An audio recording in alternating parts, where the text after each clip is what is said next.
श्री व्यास जी कहते हैं कि धर्मारण्य में शुद्ध कुल में उत्पन्न हुए 18,000 ब्राह्मण रहते हैं, जो ब्रह्मा, विष्णु और शिव जी के द्वारा उत्पन्न किए गए हैं।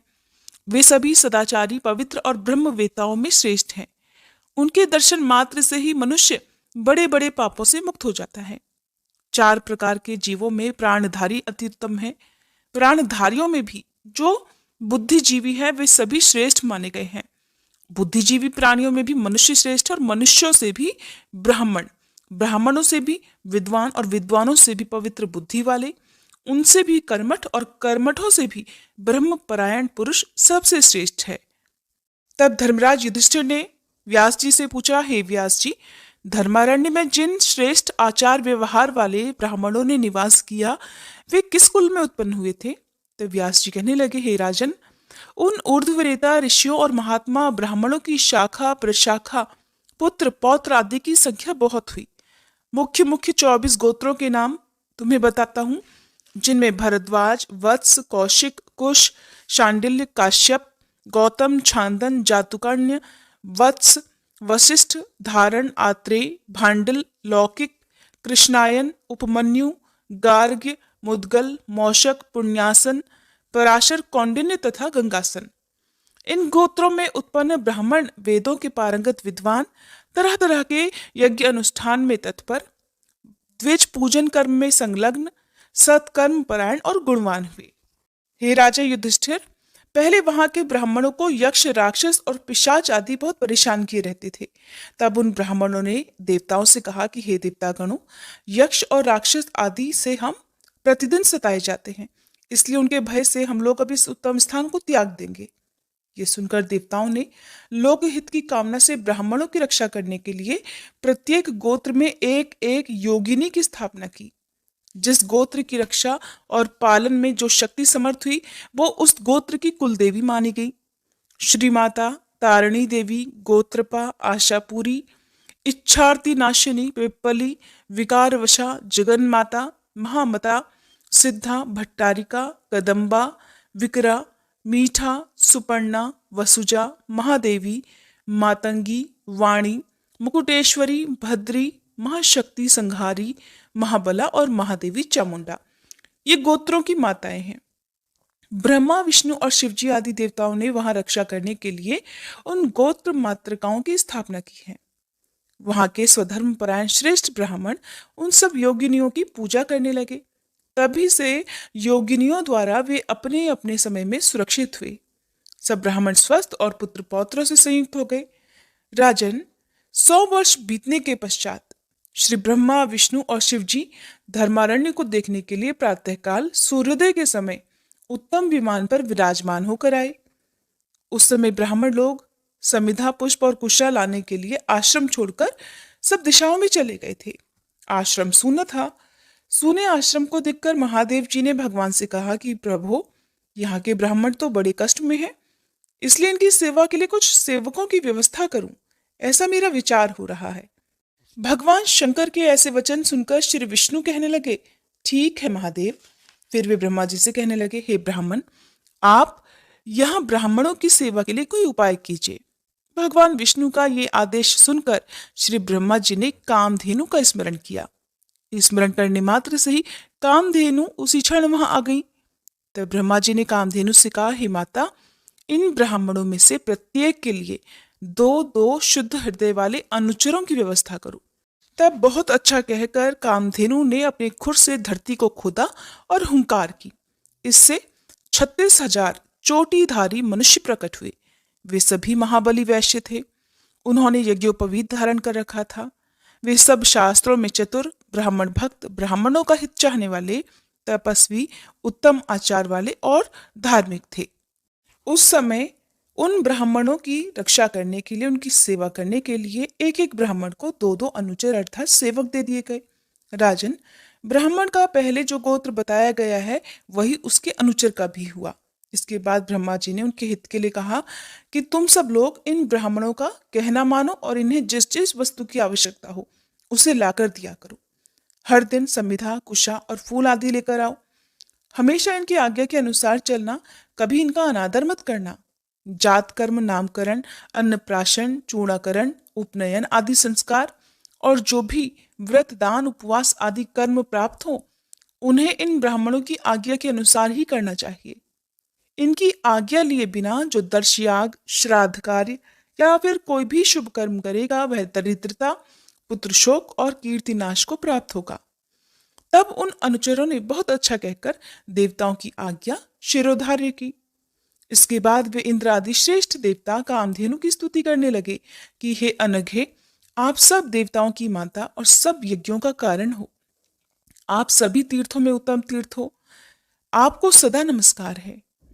आपके ललाट में सूर्य, चंद्रमा, अरुण तथा भगवान शंकर विराजमान हैं। हुंकार में साक्षात सरस्वती जी वास करती हैं। गले के कंबल में नागों का निवास है।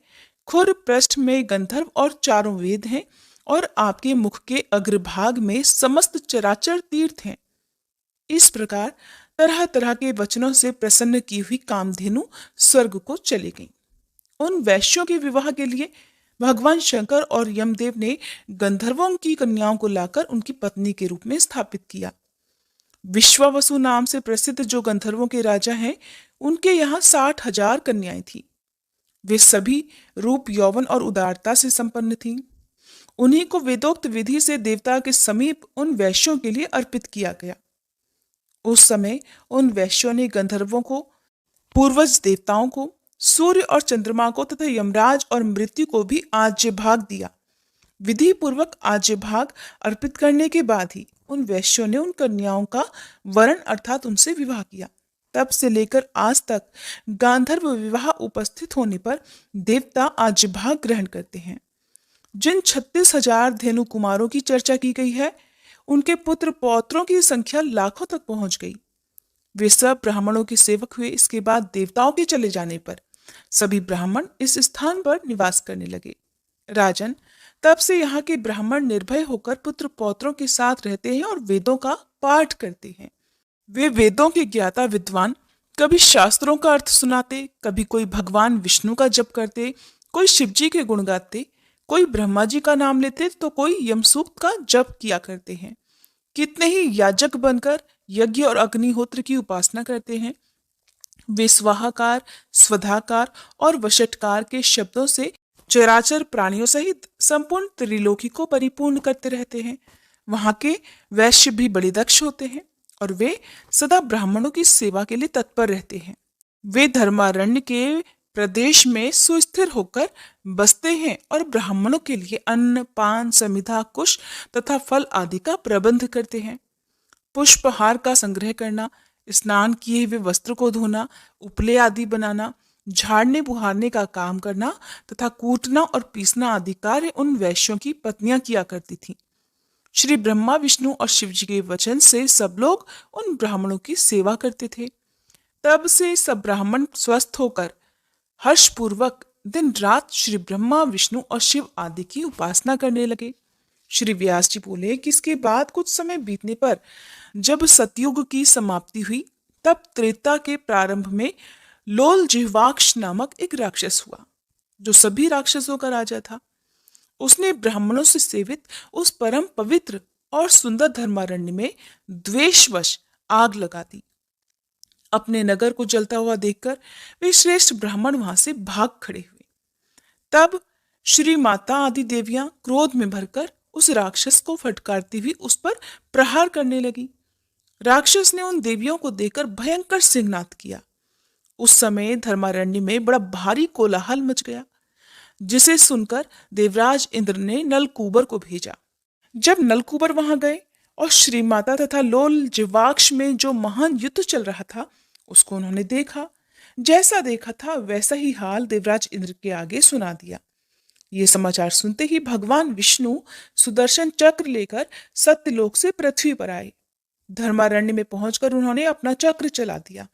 तब लोल जिह्वाक्ष राक्षस मूर्छित होकर धरती पर गिर पड़ा और प्राण त्याग कर परम धाम को चला गया।